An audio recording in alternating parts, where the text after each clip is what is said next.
brought to you by Palvi Agrico. आता शेतीसाठी जे काही लागणार ते घरपोच मिळणार, तेही मोबाईलच्या एका क्लिकवर।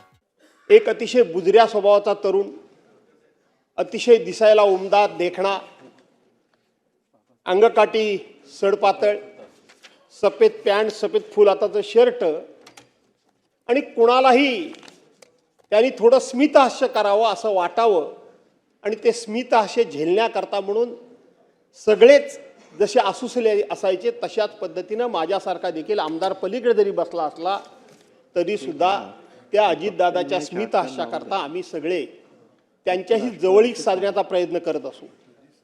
परंतु सुरुवातीपासूनच म्हणते बुजरा स्वभाव असल्यामुळे ते सगळ्यांपासून थोडे अलिप्त राहायचे हे मी बघितलं। परंतु खऱ्या अर्थानं दादा या महाराष्ट्राला अनुभवायला कधी मिळाले तर 1999 साली ज्या वेळेला पुन्हा काँग्रेस राष्ट्रवादी काँग्रेसचं सरकार आलं आणि त्या सरकारमध्ये अजितदादा मंत्री झाले आणि खऱ्या अर्थानं दादांच्या नसानसामध्ये ग्रामीण भागाबद्दल किती कणव आहे, किती कळवळ आहे, सर्वसामान्य माणसाला न्याय देण्याकरता म्हणून मी सत्तास्थानी बसलोय हे त्यांच्या कृतीतून दिसत होतं, केवळ बोलण्यातून दिसत नव्हतं। या सभागृहामध्ये मी अनेक वेळा बघितले, नंतर त्यांच्यावर जे आरोप झाले त्या आरोपानं कधी ते व्यथित झाले नाही, कधी खचले नाहीत, कधी त्याच्याबद्दल त्यांनी भाष्य केलं नाही। त्यांच्याबद्दल त्या आरोपांबद्दल कधी आपण जाऊन भाष्य करायचा प्रयत्न केला तर ते दुर्लक्ष करायचे आणि कामाकडे लक्ष द्यायचे। पण या सभागृहामध्ये ते ज्या वेळेला पलीकडच्या बाजूला होते आणि या बाकावर विरोधी पक्षाचे सदस्य होते त्यावेळेला प्रश्नोत्तराचा तास असला की अजितदादांच्याकडे कुणीही कसल्याही प्रकारची मागणी करावी आणि अजितदादांनी ती ताबडतोब स्वीकारावी, त्याचं खुलाशावर उत्तर द्यावं। ते करणं शक्य असेल तर ते कसं शक्य आहे, ते करणं शक्य नसेल तर ते का शक्य नाही, इतकं सडेतोड आणि ठोस उत्तर देणारा नेता आज राज्यकर्ता म्हणून किंवा आपण राजकारणामध्ये दिसणं कठीण आहे। ज्याचं काम होण्यासारखं असेल त्याला होय म्हणून सांगणार, ज्याचं काम होण्यासारखं नसेल त्याला नाही म्हणून सांगणार। त्याच्याही पलीकडे त्यांच्याकडे अध्यक्षमध्ये एक नैतिक बळ होतं जे मी स्वतःहून अनुभवलं।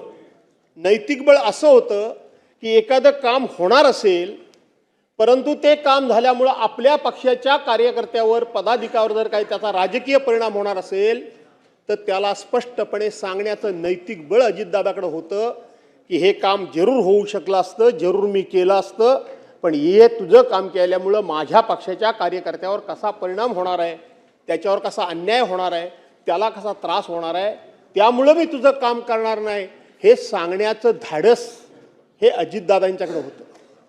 हे सांगण्याचं धाडस हे अजितदादांच्याकडे होतं।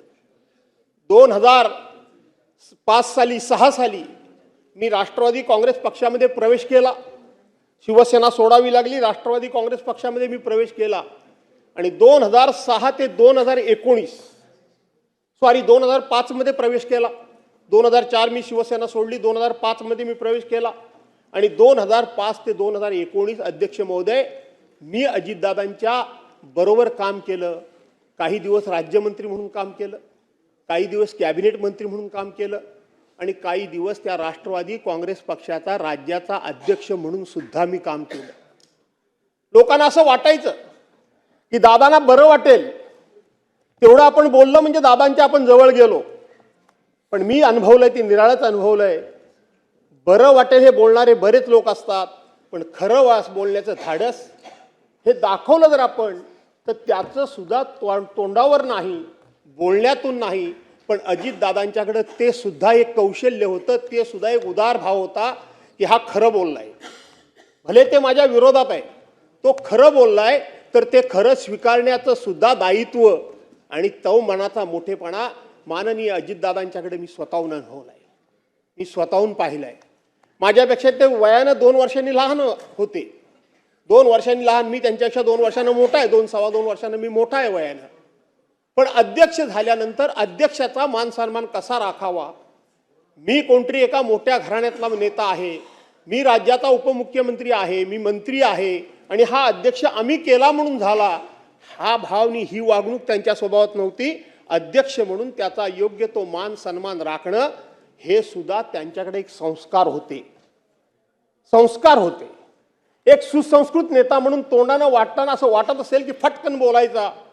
मी तर त्यांना आमच्या कोकणातला फणसाची उपमा द्यायचो. त्यांना तर खरं फणस खूपच आवडायचं कोकणात गेल्यानंतर. वरून माणूस हा काटेरी जरी वाटला तरी आतून अत्यंत रसाळ होता, मधाळ होता, गोड होता. अशा प्रकारचे हे दादा होते. गेलेल्या माणसाबद्दल आपण अनेक वेळा चांगलंच बोलायचं असतं, पण खरोखरच दादा चांगले होते म्हणूनच चांगलं आपण सगळे बोलणारच आहोत, याबद्दल काही शंका बाळगण्याचं कारण नाही. अध्यक्ष महोदय, परवांच्या दिवशी दादा गेले.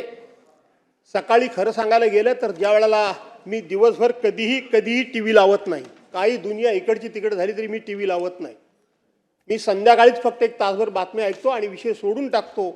सकाळी मात्र जेवढी वर्तमानपत्र वाचता येतील तेवढी मात्र वाचून काढायची. पण हल्ली वर्तमानपत्र सुद्धा 8 वाजल्याशिवाय येत नाहीत, त्यामुळे ती सुद्धा वाचणं हल्ली कमी झालंय. पण माझा मुलगा विक्रांत धावत आला. त्यांनी बघितलं, पप्पा टीव्ही लावा. बोलो काय झालं? दादांच्या, माझ्या अंगावर काटा आला. दादांच्या विमानाचा ॲक्सिडेंट झाला. अरे बोलो काय बोलतोयस काय? कुठे झाला? नाही म्हणाला, फार काहीतरी गंभीर घडलंय, तुम्ही ताबडतोब टीव्ही लावा. मी टीव्ही लावला. त्याच वेळेला बातमी सुरू झाली होती की विमानातली साहीच्या साही माणसं या ठिकाणी दगावल्याची शक्यता आहे, अत्यवस्था आहेत, वाचल्याची शक्यता कमी. पुन्हा ती 10 मिनिटाकरता बातमी बदलली, पुन्हा ती बातमी कन्फर्म झाली आणि दाखवायला लागली. मी ताबडतोब त्या दिवशी अध्यक्ष महोदय बारामतीमध्ये पोहोचलो.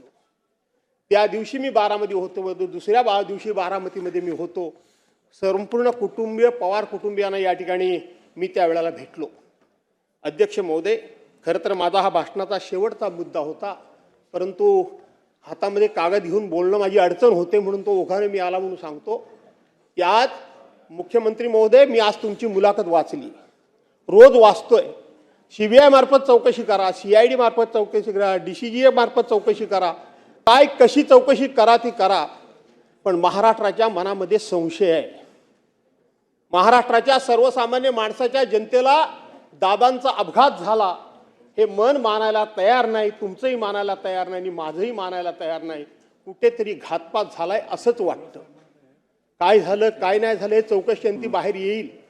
इथं आमचे सदस्य रोहित पवार त्या संदर्भामध्ये भांडतायत, पण ते भांडत असताना दुसरी एक चर्चा घडते. ही चर्चा घडू नये म्हणून हा मुद्दा मी उपस्थित करतोय की त्या दिवशी पवार साहेबांनी सांगितलं की हा घातपात नाही, हा अपघातच होता, म्हणून रोहित पवार वेगळं बोलतात आणि पवार साहेब वेगळं बोलतात असा त्याचा अर्थ लागता कामा नये. का तर त्या दिवशी ते बारामतीतलं मी दृश्य बघितलं. अख्खा महाराष्ट्र बारामतीकडे त्या ठिकाणी लोटला होता. माणसं ओळखणारी अनेक असतात आणि ते प्रत्येकाच्या मनामध्ये एक संपूर्णपणे चीड होती. कुठेतरी काहीतरी वाईट घडलंय, कुठेतरी ही दुर्घटना घडली की घडवली गेली आहे अशा पद्धतीचा संशय प्रत्येकाच्या मनामध्ये होता. पवार साहेबांसारखा एक अनुभवी माणूस की कोणत्या वेळेला कोणतं स्टेटमेंट करायचं हे त्यांना माहीत होतं. तो स्टेटमेंट करतानाची पवार साहेबांची तुम्ही ती छबी समोर आणा. पवार साहेबांनी हातामध्ये कागद घेतला होता, मान खाली होती आणि एकच वाक्य फक्त ते बोलले की हा घातपात नाही, हा अपघात आहे. का बोलले? कशा करता बोलले? एक जर बारामतीमध्ये दादा जर ठिणगी पडली असती, एक ठिणगी पडली असती तर अख्खा महाराष्ट्र त्या ठिणगीनं होरपळून निघाला असता. पुऱ्या महाराष्ट्रामध्ये हे लोण पोचलं असतं आणि सरकारनं कितीही ताकद लावली आणि कुणीही लावली तरी त्याला कंट्रोल करणं हे कोणालाही शक्य झालं नसतं. म्हणून त्यावेळचं पवार साहेबांचं स्टेटमेंट माझ्यासारख्या कार्यकर्त्याला अत्यंत समयोचित वाटतं. मी त्याच्यावर कधी भाष्य केलं नाही, पण आज हे भाष्य करणं मला उचित वाटतं. आणि म्हणून रोहित पवार आणि शरद पवार साहेब मांडतात ही भूमिका विसंगत नाही, तर त्या वेळची परिस्थिती आपण नजरेसमोर आणली पाहिजे. आणि म्हणून दादांचा घात झाला की अपघात झाला हे मुख्यमंत्री महोदय शोधून काढा. यापेक्षा मी या विषयावर काही जास्त भाष्य करू इच्छित नाही. अध्यक्ष महोदय, दादा म्हणजे एक संपूर्ण महाराष्ट्राचा आधारवड होता. प्रत्येकाला दादा म्हणजे एक आधार वाटत होता. तो पक्ष कुठला आहे, ती जात कुठली आहे, तो धर्म कुठला आहे, तो पंथ कुठला आहे, त्यांच्या बाजूचा आहे की त्यांच्या विरोधात आहे, त्यांच्यावर आरोप केला की त्यांच्यावर टीका केली, त्यांना दोष दिला की काय केलं, याचा विचार न करता काम जर करून घ्यायचं असेल तर दादांच्या दालनात जावं, अशा पद्धतीचा विचार आणि सर्वसामान्य माणसाला, गरजू माणसाला आधार वाटणारा आधारवड म्हणजे अजितदादा होता. आज हा महाराष्ट्राचा आधारवड कोसळून पडला.